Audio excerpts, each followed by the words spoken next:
Então, acho que se faz necessário explicar o que é uma criança de rua ou uma criança na rua. Bom, nós temos no Brasil uma grande quantidade, milhões, 16 milhões, mais ou menos, de crianças muito pobres, miseráveis.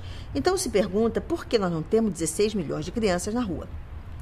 Porque a criança, ela, logicamente, tem a tendência de estar no seu local, quer dizer, na sua casa, né? Mesmo que a casa seja muito pobre, mesmo que ela sofra violências, aquilo lá é o nicho dela, é onde ela está. Então, ela atura, porque a criança atura muita coisa. A criança, quando vai para a rua, é que ela chegou ao limite dela. E o limite dela qual é?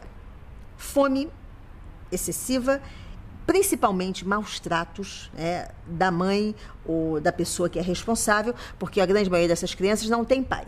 O pai, ele teve, enfim, participação na cama com a mãe, mas depois ele desaparece. Nós não temos, dentro dessas comunidades, uma paternidade responsável no Brasil.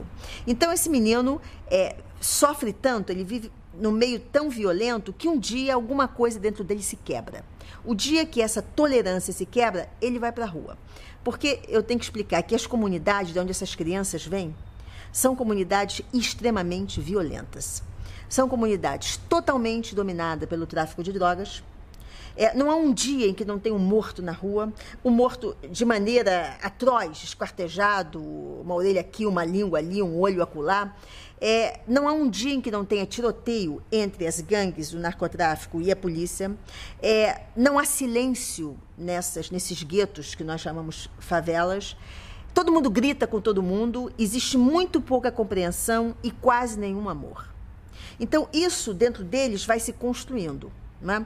O dia onde a surra é maior, ou um dia onde um menino de 11 anos trabalha com um traficante, já vende cocaína e, de repente, não paga o que deve, vende o papelote de cocaína e fica devendo 2, 3 reais, ele tem medo, aí ele foge daquela comunidade e nunca mais ele vai poder voltar, porque se ele voltar, ele vai ser morto, não é? Então, ele nunca mais vai ver aquela família.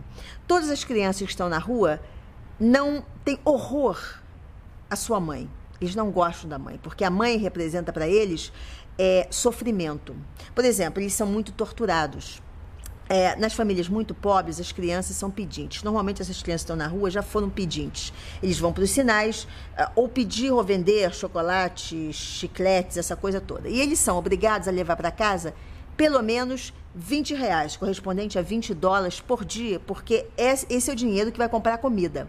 Se eles não levam esses 20 dólares para casa, eles são torturados das maneiras mais atrozes. Por exemplo, ferver um ovo e ele tem que apertar na mão, ou uma pedra fervendo, bate com vara, bate com arame desencapado. Então, as crianças sofrem uma violência indescritível. Bom, esse é o perfil da criança de rua. Quando a criança chega na rua, primeiro momento, normalmente a criança não se droga, porque as crianças nas favelas não se drogam muito, né, nessa idade, 8, 9, 10 anos. Quando ele chega na rua, ele encontra um outro grupo de meninos que já está lá há algum tempo. Então, ele começa logo a cheirar cola.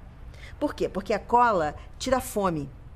Eu até tentei muitas vezes cheirar cola para entender. E realmente você fica, não eufórico como cocaína ou maconha, mas você fica sem fome. Então isso é primordial, porque na rua se come uma vez por dia. Ou às vezes não se come nem uma vez por dia, né? E por isso eles vão roubar ou assaltar. Então, esse menino chega lá, começa a ter acesso a essa droga facilitada até pelos próprios traficantes que usam os meninos de rua, viciam os meninos de rua para que eles depois sirvam como vendedor, como um avião. O avião é olheiro no morro e uma série de outras profissões que existem dentro do narcotráfico. Então, à medida que eles vão se drogando, depois eles vão para a maconha e já aos 11, 12 anos já estão viciados e drogados em cocaína. Aí a recuperação, eu diria que é quase impossível. Por quê? Porque ele vai ter que estar numa clínica de desintoxicação. Não existe esse tipo de serviço para crianças pobres, é um serviço caríssimo, onde só crianças e jovens ricos têm acesso. E aí ele vai deteriorar, ele provavelmente vai pegar várias doenças. No grupo que eu trabalho agora, lá debaixo do viaduto em Madureira, a maior parte das crianças tem AIDS. E essas crianças não têm acesso nenhuma, ou seja, a AZT, ou seja, esse novo coquetel. Enfim, elas vão apodrecer no meio da rua.